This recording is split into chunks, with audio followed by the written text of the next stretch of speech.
이번 시간은 밋포커스 시간입니다. 한국교회가 있기까지 목숨을 걸고 이 땅에 와서 헌신한 많은 선교사들이 있었는데요. 특히 의료 선교사들의 활약 빼놓을 수 없을 것 같습니다.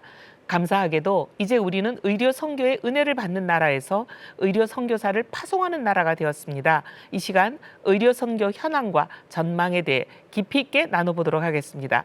먼저 관련 영상 함께 보시죠. 140년 전 제중원을 통해 한국 의료 선교가 첫 발을 내디뎠습니다. 1885년 설립된 제중원은 단순한 치료기관이 아니었습니다. 복음을 품은 돌봄, 교육과 연구, 그리고 일상 속 헌신이 함께 어우러진 선교의 현장이었습니다. 병원 마당에서 김장을 하고 병동에서 화나에게 우유를 건네던 의료 선교사의 손길은 오늘날 국내외 병원과 선교지 곳곳에서 여전히 이어지고 있습니다.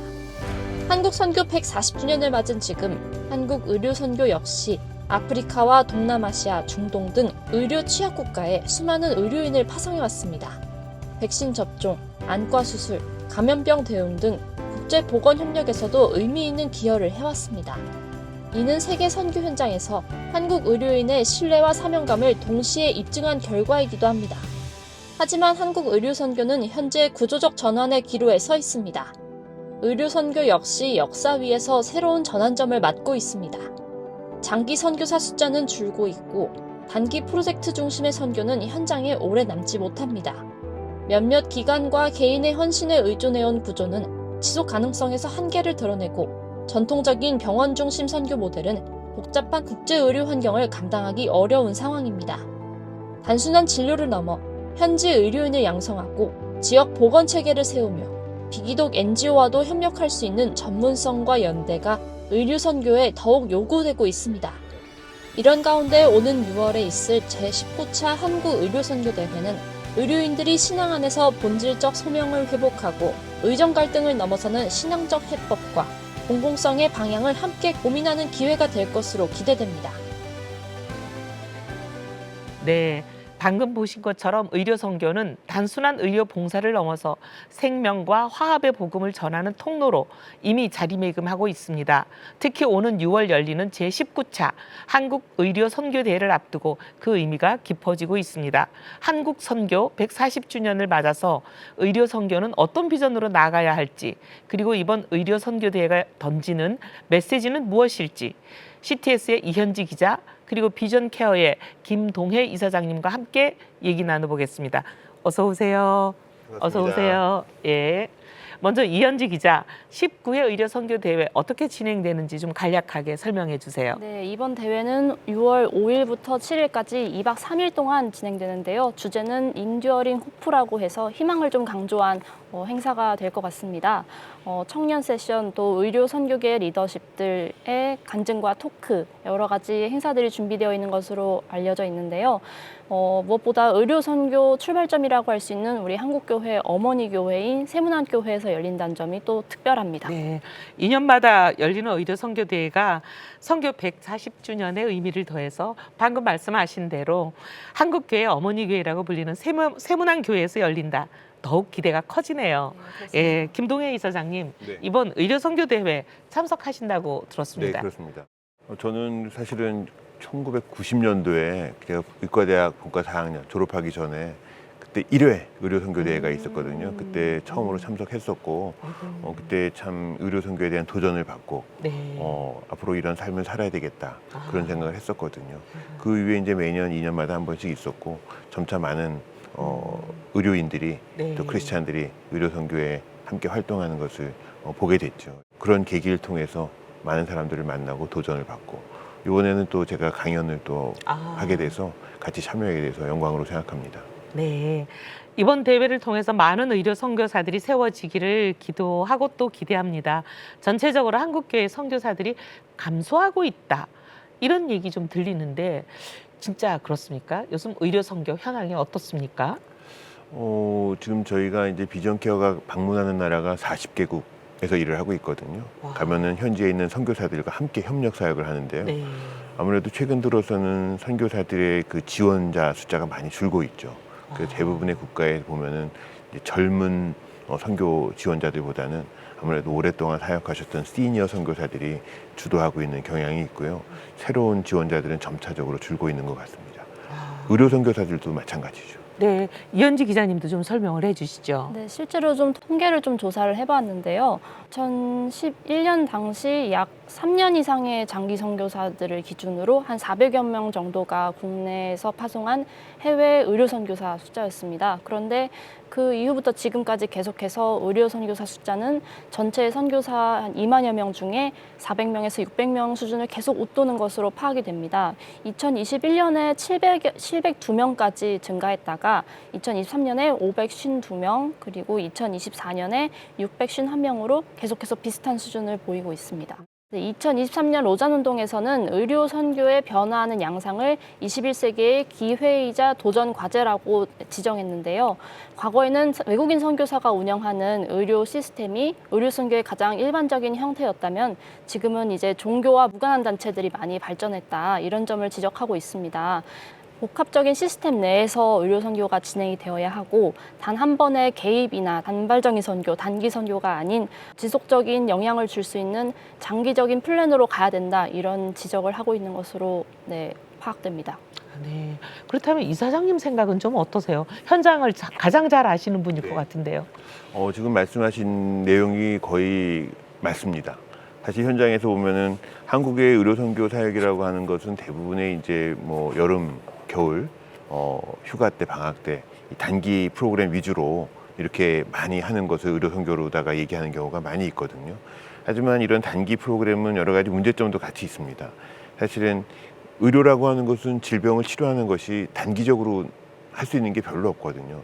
장기적인 치료가 필요하고 또 이런 것들이 경과 관찰을 통해서 환자만 보는 것이 아니라 의료 선교의 대상이 어떤 의료진 교육과 병원 운영 이런 것들이 동반되어야 되는데 단기 사역으로는 그런 것들을 감당하기가 어렵거든요.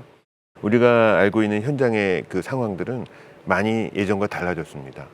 옛날에 병원도 없고 의사가 없던 시절에서 지금은 공공의료나 시스템들이 WHO나 국제기구의 어떤 영향 속에서 병원과 시스템들이 점차적으로 좋아지고 있거든요.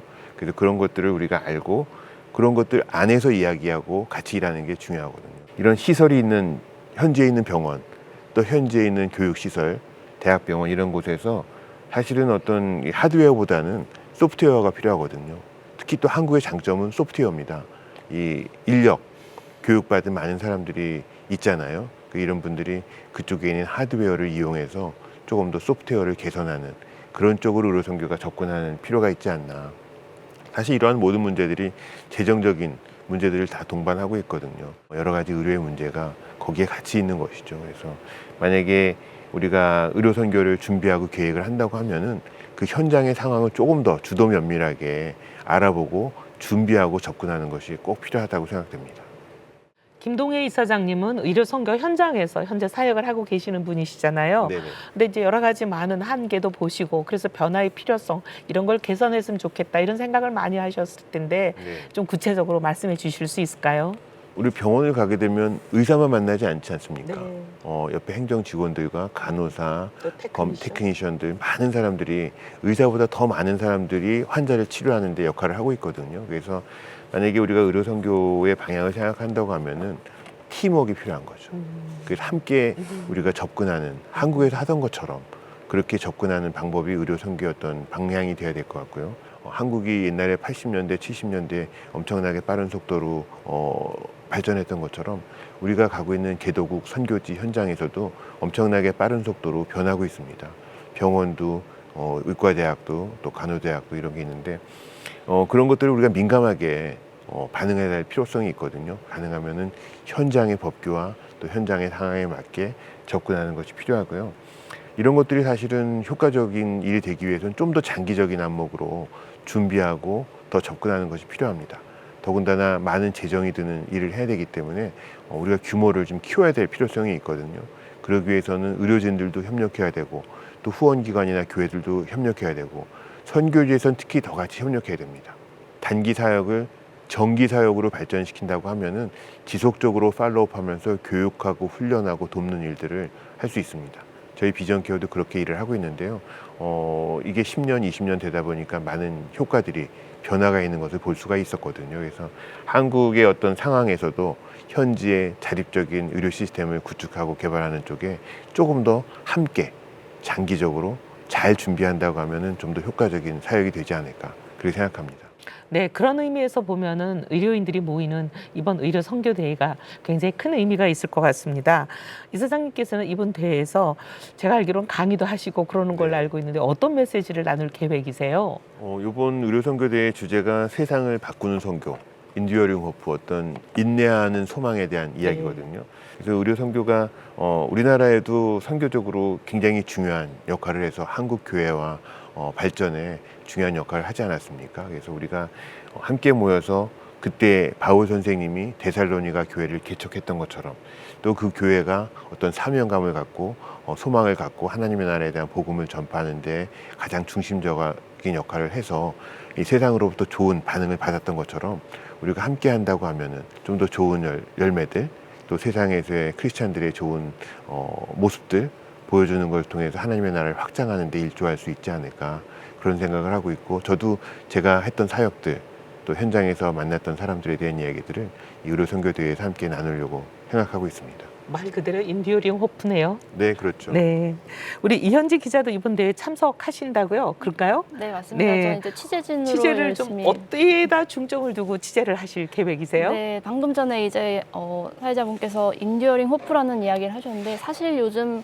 의정 갈등이 한 1년여 동안 지지부진하게 이어지지 않았습니까? 그런 과정에서 의료진들, 특히 젊은 의료인들, 예비 의료인들이 혼란을 좀 겪은 것으로 알고 있는데 현장에서 좀 어떻게 이런 갈등들 또 호프를 찾아갈 것인가, 크리스천 신앙 안에서 찾아갈 것인가. 특히나 또 올해가 또 한국 선교 140주년이랑 또 이어지지 않습니까? 그래서 의료 선교 대회 외에도 연세대에서 재중원 140주년 영상을 공개하든지 다양한 한국교회 그 의료 선교 이벤트들이 열리고 있어서 이번 한국 의료 선교 대회뿐만 아니라 다양한 의료 선교 이벤트들을 계속 팔로우해 나가겠습니다.